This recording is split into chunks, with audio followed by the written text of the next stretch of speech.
Capítulo 9. As tabuinhas de argila da Babilônia.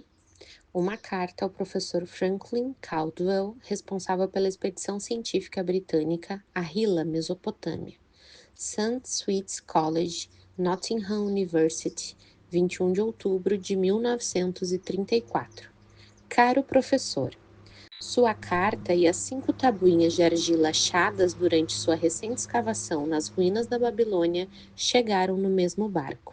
Fiquei extraordinariamente fascinado e passei muitas horas agradáveis traduzindo as inscrições. Queria responder imediatamente à sua carta, mas achei melhor esperar até que tivesse completado a tradução das tabuinhas. Elas chegaram em bom estado, graças ao uso providencial de anteparos e ao excelente empacotamento. Você ficará perplexo tanto quanto nós mesmos ficamos aqui no laboratório com a história que elas contam. Em geral, esperamos que o impreciso e distante passado fale de romance, de aventura, coisas como As Mil e Uma Noites, você sabe. Quando, em vez disso, esse mesmo passado revela os problemas enfrentados por um homem chamado Dabacir para saldar suas dívidas, percebe-se que as condições que regem o mundo antigo não mudaram muito nesses 5.000 anos. É estranho, mas essas velhas inscrições me passaram um trote, como dizem os estudantes. Sendo um professor universitário, sempre me julguei um pensador que detivesse um conhecimento prático a respeito de muitos assuntos. Então, me parece esse velho sujeito, saído dos mundos soterrados da Babilônia, oferecendo uma maneira de que nunca ouvi falar, de resolver o problema de minhas dívidas e ao mesmo tempo andar com moedas de ouro tilintando em meu bolso. Como seria agradável e interessante averiguar se tal sistema funcionaria tão bem nos dias de hoje quanto funcionou na antiga Babilônia.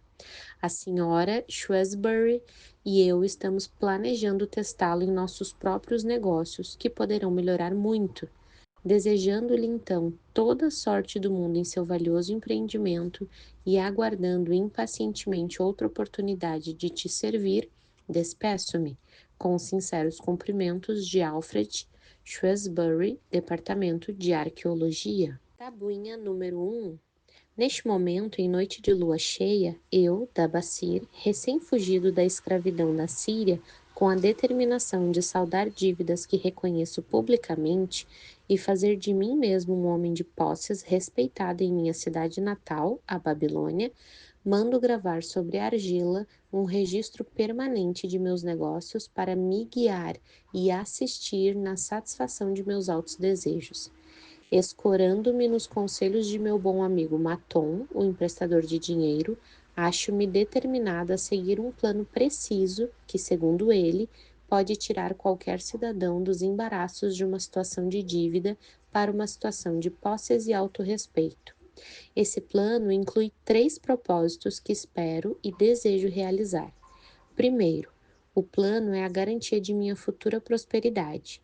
Por isso, 1/10 de tudo quanto eu ganhar será separado e guardado, pois Maton fala sabiamente quando diz: aquele que guarda em sua bolsa ouro e prata que não precisa gastar é bom para a família e leal com seu rei. Aquele que não tem em sua bolsa senão algumas moedas de cobre é indiferente à sua família e também indiferente ao seu rei. Mas o homem que não tem nada em sua bolsa é insensível à sua família e desleal com o seu rei, pois seu próprio coração é amargo.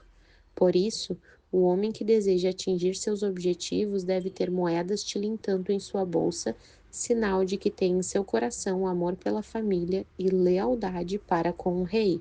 Segundo, o plano deve permitir que eu sustente e vista minha boa esposa, que com toda dignidade voltou para viver comigo, pois Maton afirma que cuidar adequadamente de uma esposa leal confere alto respeito ao coração de um homem e propicia força e determinação a seus propósitos.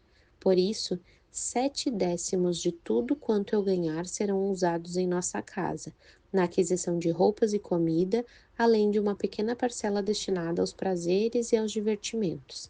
Mas é absolutamente necessário que não se gastem mais do que 7/10 nessas coisas. O sucesso do plano depende disso. Devo viver com essa parcela e nunca usar mais do que isso ou comprar o que esteja além deste limite. Tabuinha número 2. Terceiro, o plano deve garantir que meus ganhos tenham condição de saldar todas as minhas dívidas. Por isso, na ocasião da lua cheia, 2/10 de tudo que eu tiver ganhado serão divididos, honrada e razoavelmente, entre aqueles que confiaram em mim, a quem pedi emprestado no passado. Assim, em seu devido tempo, todas as minhas dívidas estarão certamente liquidadas. Como um lembrete, mandei gravar nesta argila o nome de todos os cidadãos a quem pedi emprestado e a honesta soma de meus débitos. Farrur, o tecelão, 2 moedas de prata, 6 de cobre. Sinjar, o fazedor de assentos, 1 moeda de prata. Ahmar, meu amigo, 3 moedas de prata, 1 de cobre. Zankar, também meu amigo, 4 moedas de prata, 7 de cobre. Ascamir, meu amigo, 1 moeda de prata, 3 de cobre. Harinsir, o ourives, 6 moedas de prata, 2 de cobre. Jarbecker, o amigo de meu pai, 4 moedas de prata, 1 de cobre.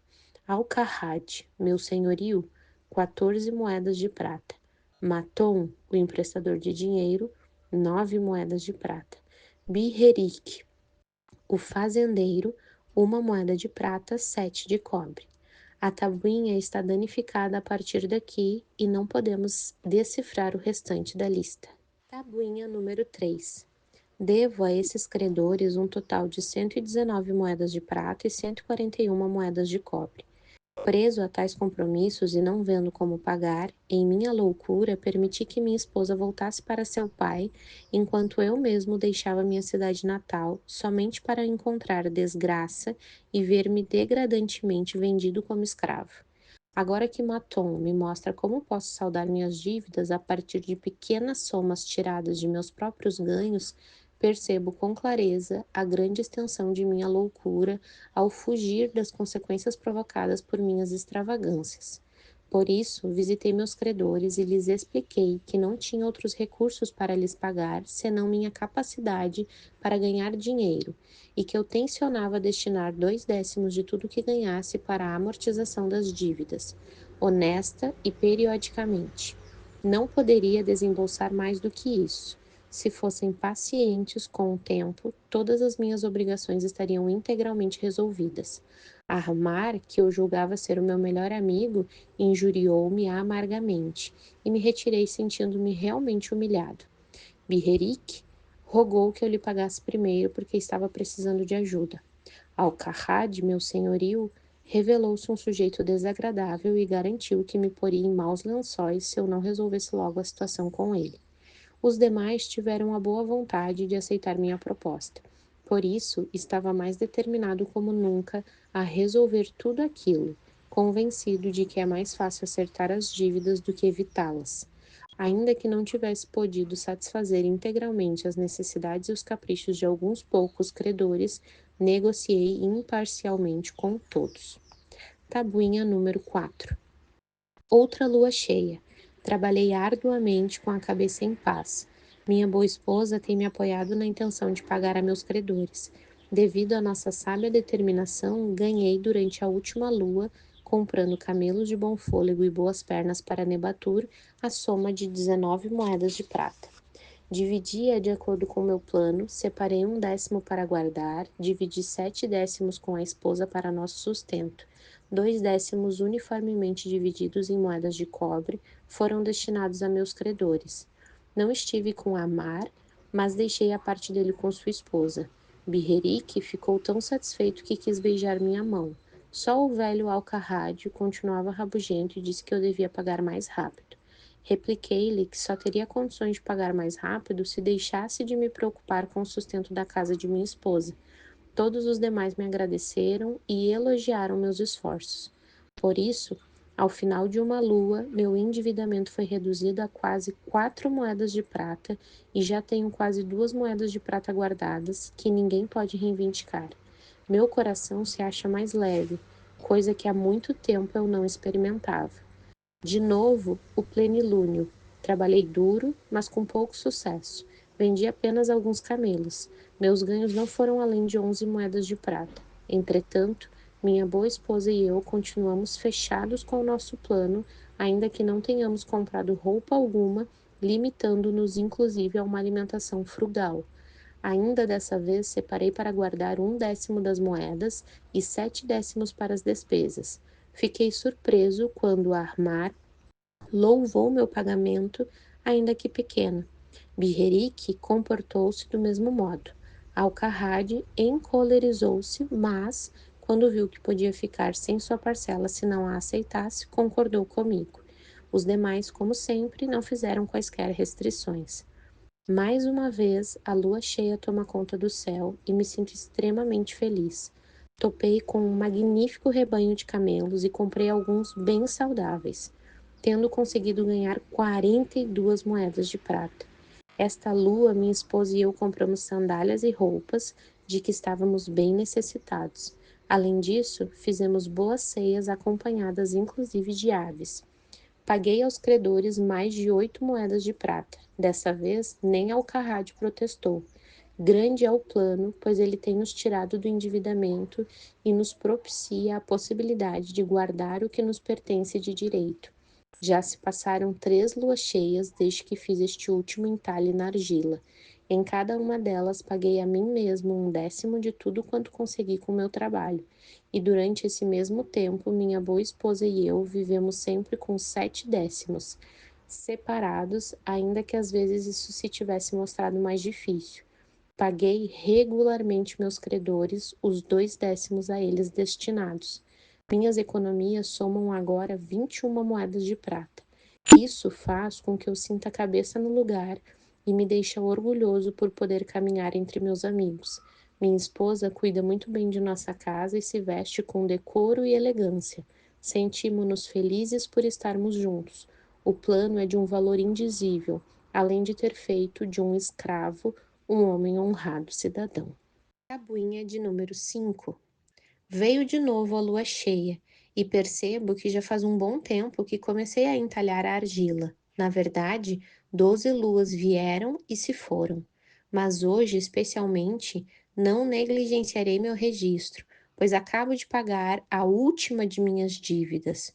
Hoje é o dia em que minha boa esposa e meu agradecido ser comemoram com um grande banquete o fato de nossa determinação ter chegado a bom termo. Aconteceram tantas coisas em minha última visita aos credores que ainda me lembrarei disso por muito tempo. Armar rogou-me que lhe perdoasse por suas palavras duras e disse que eu era, entre todos os demais, a pessoa que mais desejava para ser seu amigo.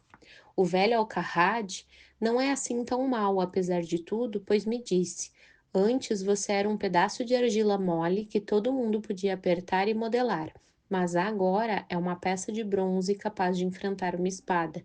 Se em algum momento precisar de ouro ou de prata, me procure.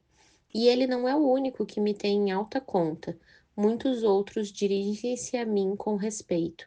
Minha boa esposa fita-me com um brilho nos olhos que me leva a ter confiança em mim mesmo. Esse é o plano que me propiciou sucesso. Ele me capacitou a pagar todas as minhas dívidas e conservar minha bolsa repleta de ouro e prata. Recomendo-o a todos que desejam um êxito, pois se fez com que um ex-escravo tivesse condição de pagar suas dívidas, não ajudaria qualquer outro ser humano que buscasse a independência? E ainda continuo a utilizá-lo, pois estou convencido de que poderei estar entre os homens mais ricos deste mundo.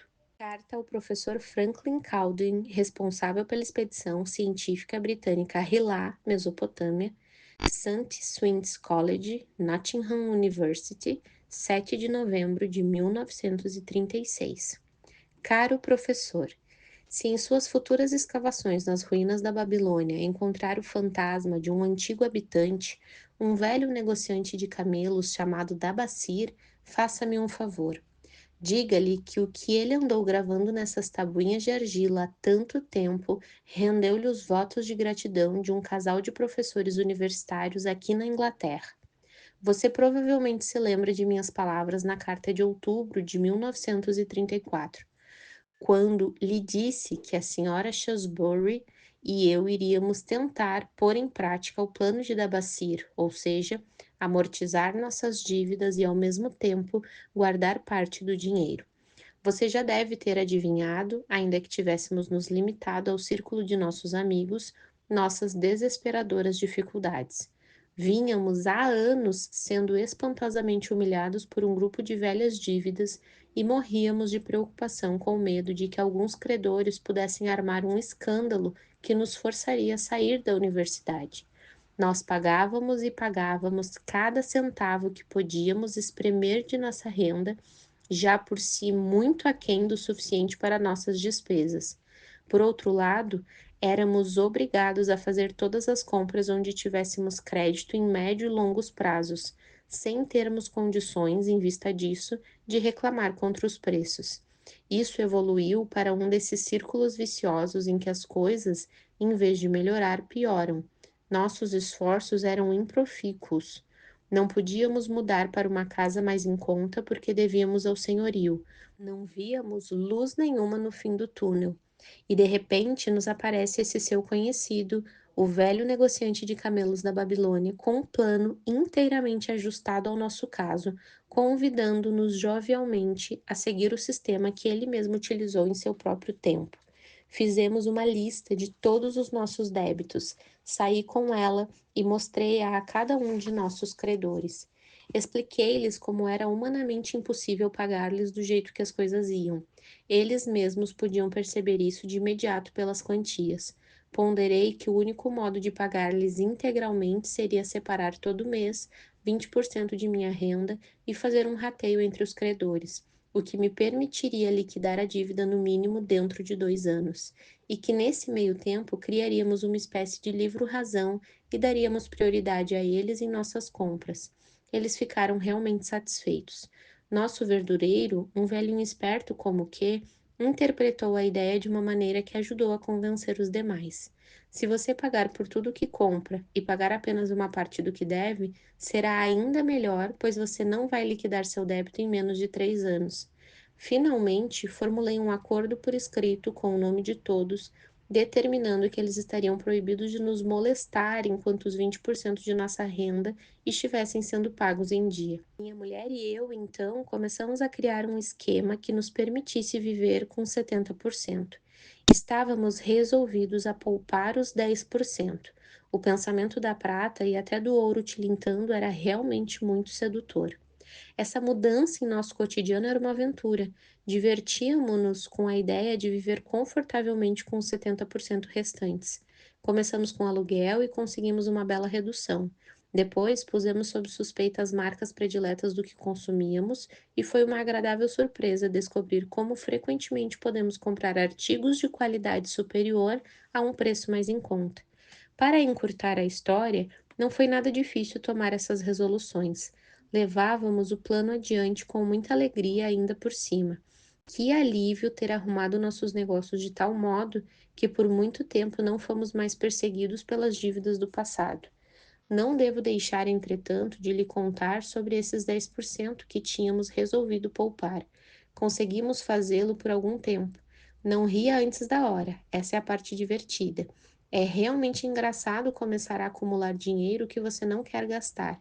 Há mais prazer em ver aumentar uma reserva de dinheiro supostamente excedente do que poderia haver gastando-a. Depois de ter poupado até onde achamos necessário, encontramos um emprego mais lucrativo para nossas economias. Fizemos um investimento em que pudéssemos pagar esses 10% todo mês. Isso provou ser o aspecto mais satisfatório de nossa regeneração.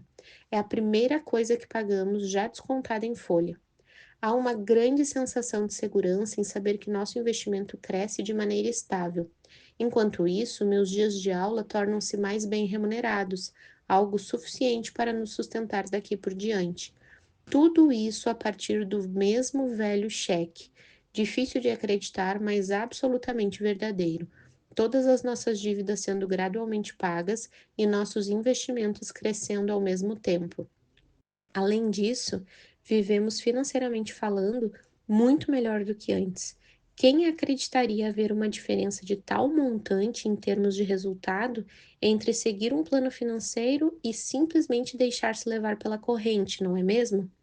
No final do próximo ano, quando todos os nossos velhos débitos já não existirão, teremos condição de aumentar o valor dos nossos investimentos, além de uma quantia extra para viajar. Estamos determinados a nunca mais permitir que nossas despesas mensais ultrapassem 70% de nossos vencimentos. Agora você pode entender por que gostaríamos de estender nossos agradecimentos pessoais a esse velho cujo plano salvou-nos do que era o nosso inferno nesta terra? Ele sabia. Ele passou por tudo isso. Ele queria beneficiar os outros a partir de suas próprias amargas experiências. Foi por isso que levou tediosas horas gravando sua mensagem na argila. Ele tinha uma mensagem verdadeira para companheiros no sofrimento. Uma mensagem tão importante que, depois de 5.000 anos, ergueu-se das ruínas da Babilônia, não menos verdadeira ou menos vital do que no dia em que foi enterrada. Com os sinceros cumprimentos de Alfred Shrewsbury, Departamento de Arqueologia.